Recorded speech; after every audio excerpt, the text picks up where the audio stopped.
Gentleman from Ohio, the chair of the National Security, Illicit Finance, and International Financial Institutions Subcommittee, Mr. Davidson, is recognized for 5 minutes. Thank you, Chairman. Mr. Secretary, I applaud your eloquent message at the Millikan Institute clarifying the Trump administration's coherent and effective strategy, and thank you for helping lead that.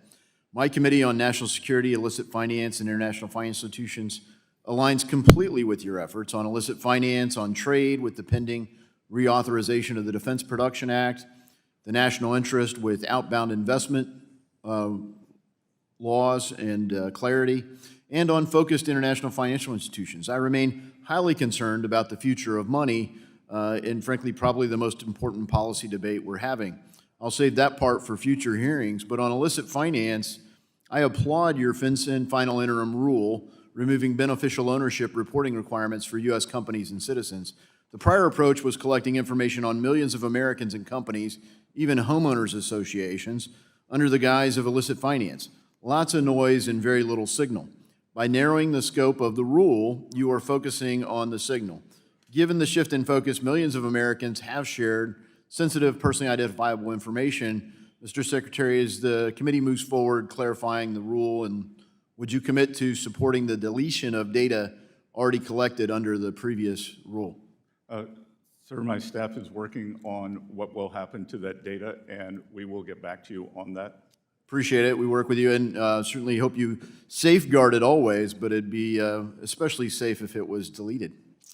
Speaking of legislation, my bill, the Chinese Currency Accountability Act of 2025, it would require the Secretary, you in this case, to instruct the United States Governor of the United States Executive Director at the IMF to use the voice and vote of the United States to oppose any increase in the weight of the Chinese RMB in the basket of currencies used to determine the value of special drawing rights.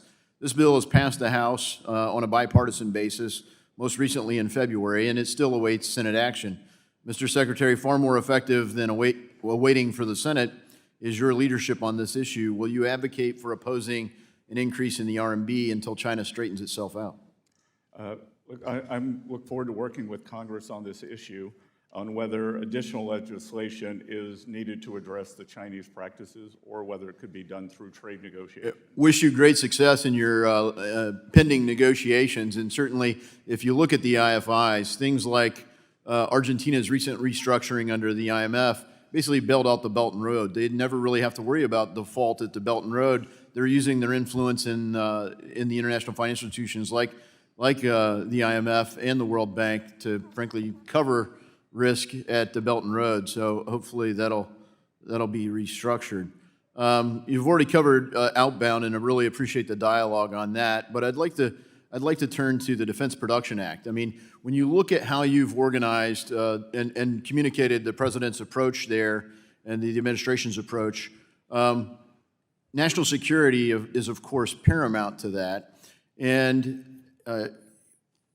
as we organize and update and reauthorize the Defense Production Act, of course it deals with the Department of Defense, it deals with Commerce, who does a lot of these things, but it's been structured under the authority of the Department of Treasury.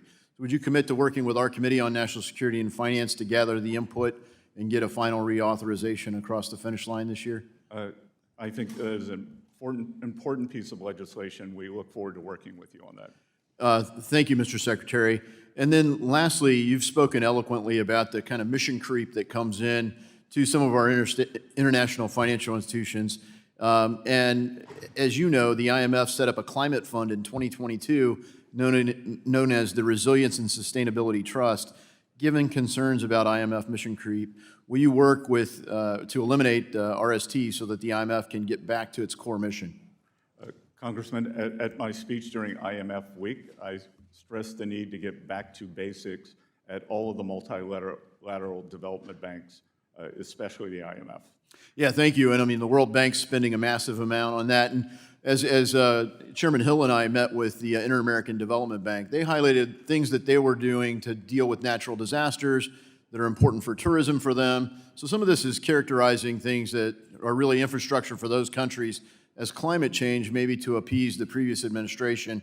I'm confident you'll get it right to the extent we can be helpful in that as we reauthorize these programs, and we consider doing it. I thank you for your clarity talking about American leadership there so that America's interests are focused with the use of Americans' resources. I thank you for your steadfast work and your testimony today, and I yield back. The gentleman yields back. The gentleman from Illinois, the ranking